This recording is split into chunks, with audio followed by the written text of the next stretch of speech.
ৰাইজে ৰাইসকল আমাৰ পৰৱৰ্তী কাৰ্যসূচী আগবঢ়াবলৈ আমাৰ সভাপতি মহোদয়ক অনুৰোধ জনাইছোঁ। আমাৰ বিদ্যালয়ৰ এটি প্ৰকাশন বিভাগ আছে।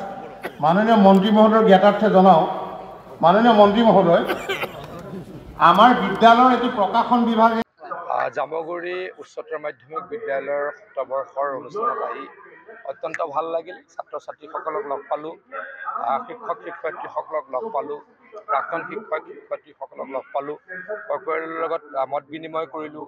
জানি অত্যন্ত সুখী হ'লোঁ যে এইখন বিদ্যালয়ৰ পৰা এতিয়ালৈকে 7জন ছাত্ৰ ছাত্ৰীয়ে হায়াৰ ছেকেণ্ডেৰী আৰু মেট্ৰিক পৰীক্ষাত ষ্টেণ্ড কৰিবলৈকে সক্ষম হৈছে আৰু বহু ছাত্ৰ ছাত্ৰী ইয়াৰ পৰা ওলাই গৈ সুপ্ৰতিষ্ঠিত হৈছে। গতিকে হয়, এতিয়াও 1000 ছাত্ৰ ছাত্ৰী আছে, মানে খুব এখন ভাল স্কুল। এই স্কুলখনৰ আৰু ভাল হওক, ইয়াৰ ছাত্ৰ ছাত্ৰীসকলৰ আৰু ভাল হওক, তাৰ কাৰণে ভগৱানৰ ওচৰত প্ৰাৰ্থনা কৰিছোঁ। মই সামাজিক ন্যায় আৰু সবলীকৰণ বিভাগৰ পৰা 20 লাখ টকা এই অনুষ্ঠানটোৰ কাৰণে দিম। তাত যাতে আৰু 2টা ক্লাছৰুম বনাই ল'ব পাৰে, তাৰ কাৰণে 2 মাহৰ ভিতৰতে এই টকাখিনি দিয়াৰ ব্যৱস্থা কৰা হ'ব। নমস্কাৰ, মোৰ নাম নিৰুপম শইকীয়া। এনি ভাৰত 24 এটা নতুন অনুষ্ঠান লৈ আহি আছে, জুবিনৰ গানে কি আনে। তাৰ অডিশ্যনসমূহ অসমৰ প্ৰত্যেকটো ডিষ্ট্ৰিক্টত হ'ব আৰু এটা ৰিয়েলিটি শ্ব' হয়।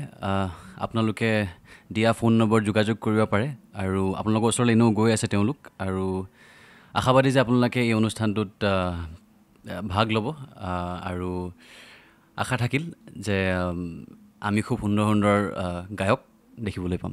ধন্যবাদ।